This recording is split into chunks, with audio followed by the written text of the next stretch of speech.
नमस्कार दोस्तों, बुनियाद एजुकेशन हब में आप सभी का स्वागत है। दोस्तों, अपना जो चैप्टर चल रहा है वो तत्व वाला चैप्टर चल रहा है। आज आपको मैं तत्व के बारे में बहुत रोचक जानकारी आपको मैं बताऊंगा। अगर आपको वीडियो अच्छा लगे तो आप लाइक शेयर सब्सक्राइब जरूर करना और अपने दोस्तों को शेयर करना।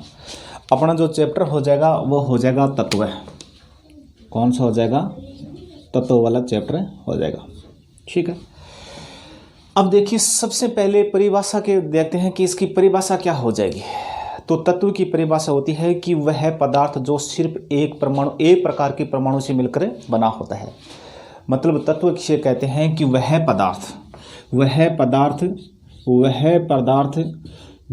एक ही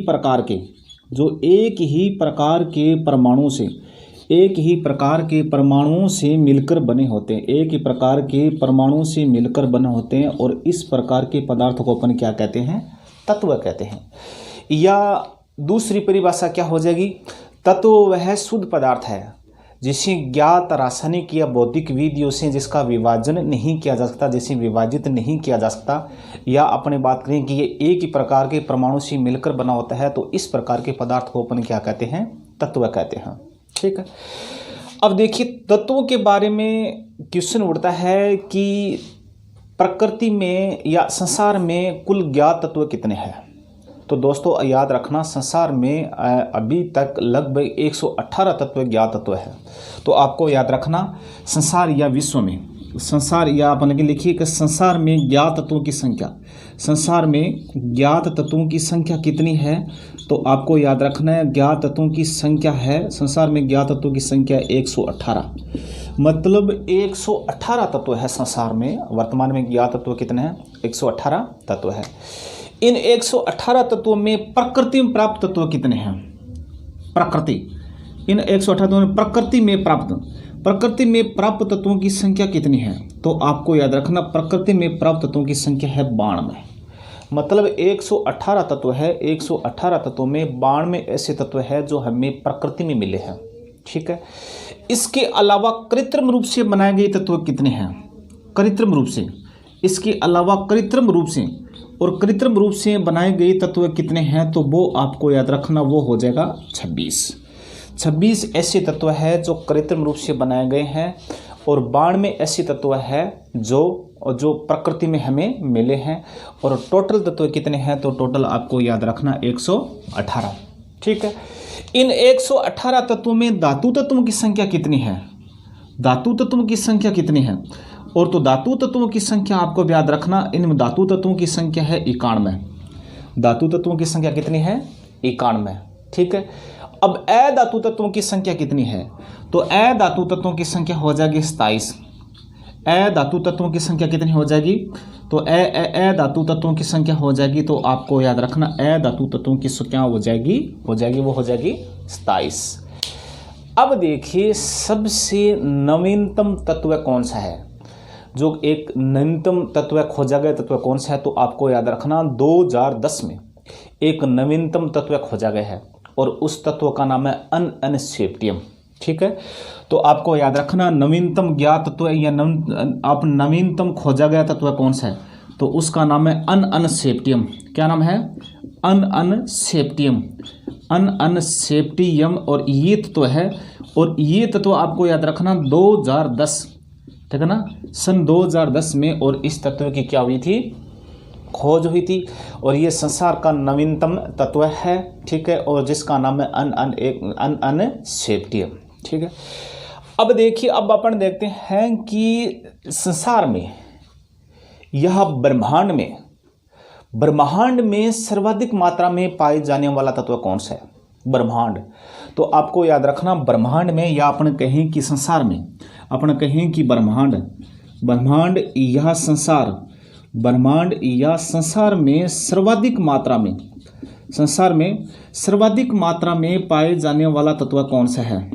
ठीक है ना, सर्वाधिक मात्रा में पाए जाने वाला तत्व कौन सा है? तो वो आपको याद रखना, हाइड्रोजन।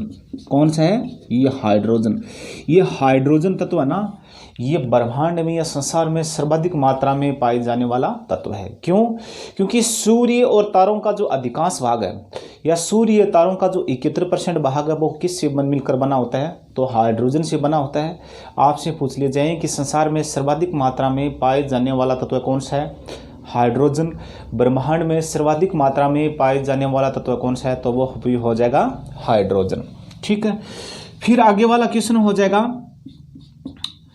पृथ्वी की भूप्रपट्टी में, पृथ्वी की भूप्रपट्टी में, पृथ्वी की भूप्रपट्टी में सर्वाधिक मात्रा में, पृथ्वी की भूप्रपट्टी में सर्वाधिक मात्रा में पाए जाने वाला तत्व कौन सा है? तो पृथ्वी की भूप्रपट्टी में जो सर्वाधिक मात्रा में पाए जाने वाला तत्व है तो वो आपको याद रखना ऑक्सीजन। कौन सा हो जाएगा? ऑक्सीजन। पृथ्वी की जो भूप्रपट्टी है ना, इसमें सर्वाधिक मात्रा में पाए जाने वाला तत्व कौन सा है? ऑक्सीजन। सूर्य और तारों का अधिकांश भाग किस तत्व से बना होता है? हाइड्रोजन से। संसार में सर्वाधिक मात्रा में कौन सा तत्व पाया जाता है? हाइड्रोजन। या ब्रह्मांड में सर्वाधिक मात्रा में कौन सा तत्व पाया जाता है? हाइड्रोजन। ठीक है, फिर आगे वाला है पृथ्वी की भूप्रपट्टी में, पृथ्वी की भूप्रपट्टी में सर्वाधिक मात्रा में पाए जाने वाला धातु तत्व कौन सा है? पृथ्वी की भूप्रपट्टी में सर्वाधिक मात्रा में पाए जाने वाला धातु तत्व कौन सा है? ये तो है तत्व है, ये तो क्या हो जाएगा? ऑक्सीजन। और धातु तत्व कौन सा है? तो वो आपको याद रखना एल्यूमिनियम। क्या है?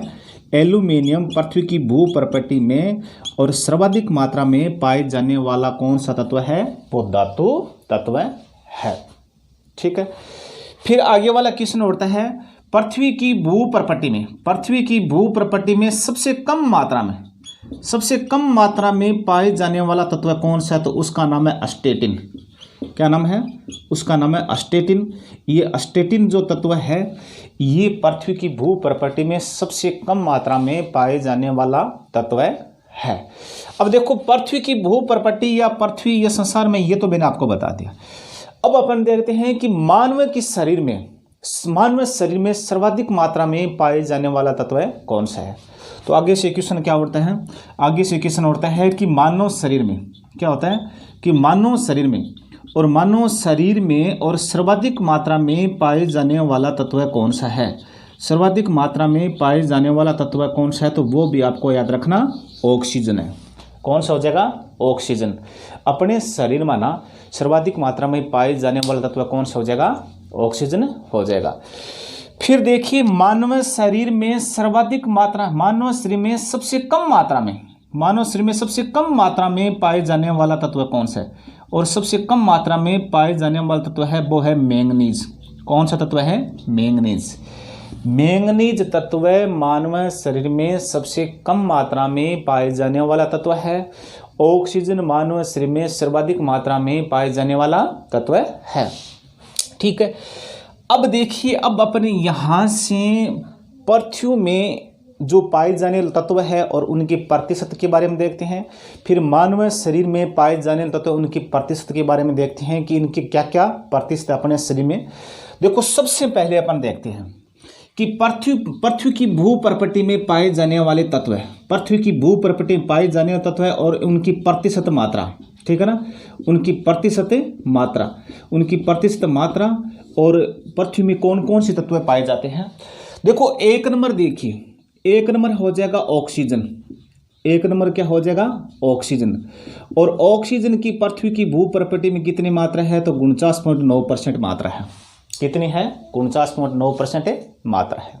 ठीक है, फिर 2 नंबर हो जाएगा सिलिकन। 2 नंबर क्या हो जाएगा? सिलिकन। पृथ्वी की भूप्रपट्टी में दूसरा सर्वाधिक मात्रा में, पृथ्वी की भूप्रपट्टी में दूसरा सर्वाधिक मात्रा में पाए जाने वाला तत्व कौन सा है? सिलिकन। और सिलिकन की मात्रा कितनी है? तो सिलिकन की मात्रा है 26%। कितनी है? 26%। फिर 3 नंबर है पृथ्वी की भूप्रपट्टी में सर्वाधिक मात्रा में पाए जाने वाला धातु तत्व है, तो वो कौन सा हो जाएगा?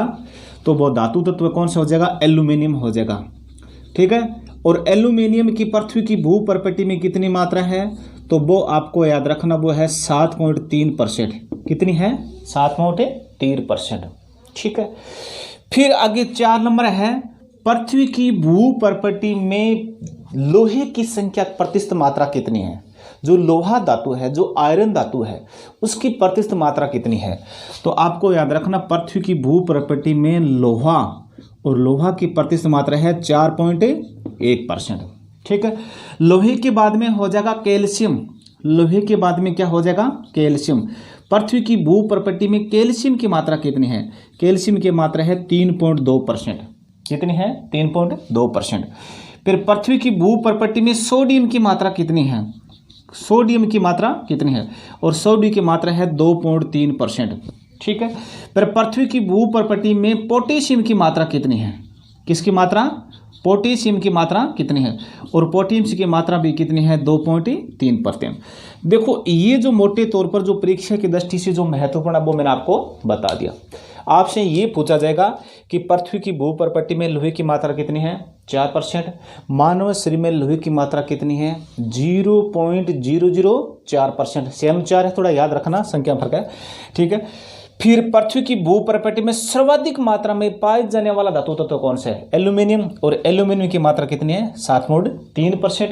पृथ्वी की भू प्रकृति में दूसरा सर्वाधिक मात्रा में पाए जाने वाला तत्व कौन सा है? तो वो हो जाएगा सिलिकॉन, और सिलिकॉन की मात्रा 26%। और पृथ्वी की भू प्रकृति में सर्वाधिक मात्रा में पाए जाने वाला तत्व कौन सा है? वो है ऑक्सीजन। और सबसे कम मात्रा में पाए जाने वाला तत्व कौन सा है? वो है अस्टेटिन। ठीक है।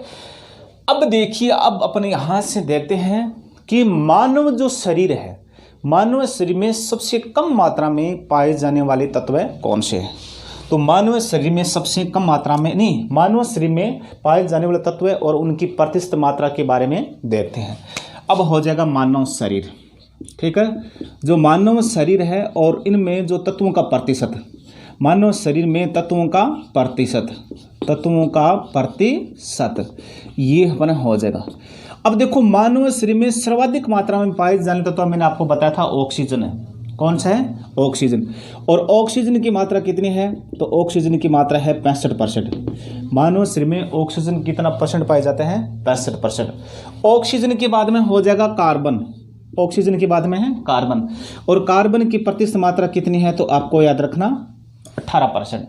कार्बन के बाद में हो जाएगा हाइड्रोजन। और हाइड्रोजन की मात्रा कितनी है? तो हाइड्रोजन की मात्रा है, तो आपको याद रखना 10%। कितना परसेंट हाइड्रोजन पाए जाते हैं? 10%। हाइड्रोजन के बाद में हो जाएगा नाइट्रोजन। हाइड्रोजन के बाद में क्या होता है? नाइट्रोजन। और नाइट्रोजन की मात्रा कितनी है? नाइट्रोजन की मात्रा है 3%।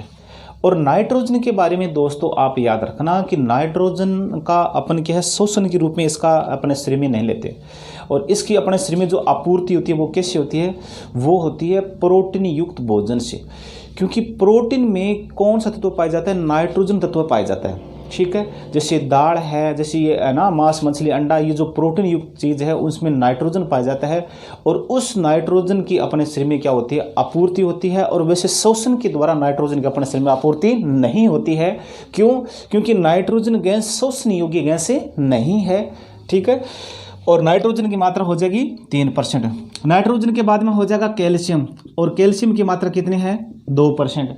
कैल्शियम के बाद में हो जाएगा फास्फोरस। और फास्फोरस की मात्रा कितनी है? 1%। और ये दोनों तत्व मिलकर क्या करते हैं? हड्डियों और दांतों का निर्माण करते हैं। अपने शरीर में हड्डियों और जो दांतों का निर्माण होता है इन दो तत्वों से मिलकर होता है, जिनको एक का नाम कैल्शियम, दूसरा है फास्फोरस, और जिसका लवण का नाम है कैल्शियम फास्फेट लवण। आपसे पूछा जाता है कि अपना हड्डियां और दांत किस लवण से बने होते हैं? तो आपको याद रखना, कैल्शियम फास्फेट लवण से बना होता है। या अपने जो दांतों का एनामेल है, जो मानव शरीर का सबसे कठोर पदार्थ है, दांतों का एनामेल भी किस से मिलकर बना होता है? तो वो आपको याद रखना, कैल्शियम फास्फेट लवण से बना होता है। ठीक है। इसके अलावा देखो, कैल्शियम रक्त का थक्का बनाने में भी सहायक होता है। ठीक है। इसके अलावा फास्फोरस एटीपी के रूप में अपने शरीर में कार्य करता है। एडेनोसिन ट्राइफॉस्फेट माइटोकॉन्ड्रिया में एटीपी के रूप में ऊर्जा निर्माण में भी क्या होता है? सहायक होता है। ठीक है।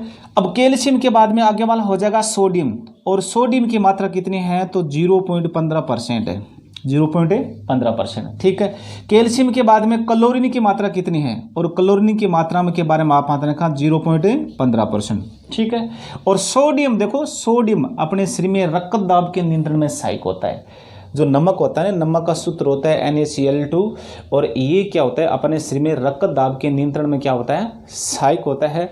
जब अपनी बीपी हाई होती है तो डॉक्टर ये कहता है कि नमक की मात्रा कम करो, क्योंकि सोडियम क्या करता है, अपना जो बीपी है, अपना जो रक्त दाब है, उनके नियंत्रण में क्या होता है, सहायक होता है।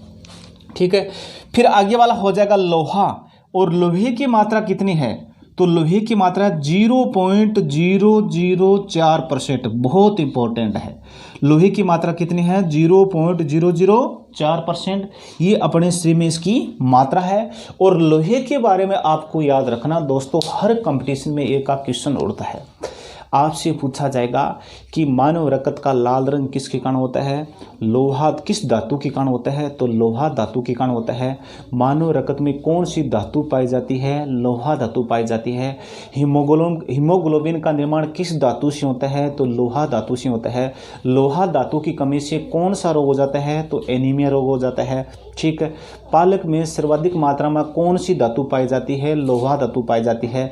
हरी साग सब्जियों में सर्वाधिक मात्रा में कौन सी धातु पाई जाती है, तो लोहा धातु पाई जाती है। ठीक है, या गर्भवती स्त्रियों में और प्राय किस धातु की कमी हो जाती है, लोहा धातु की कमी हो जाती है। और लोहा धातु किसके निर्माण में सहायक होता है, हीमोग्लोबिन या रक्त के निर्माण में क्या होता है, सहायक होता है। ठीक है, और इसकी मात्रा कितनी होती है, तो आपको याद रखना इसकी मात्रा 0.004%। अगर दोस्तों आपको वीडियो अच्छा लगी तो आप लाइक शेयर सब्सक्राइब करना मत भूलना, अपने दोस्तों को ज़्यादा से ज़्यादा शेयर करना। आप जितनी ज़्यादा लाइक शेयर सब्सक्राइब करोगे और उतनी ही ज़्यादा अपना वीडियो अच्छी तरह से बनाएंगे। ठीक है सर।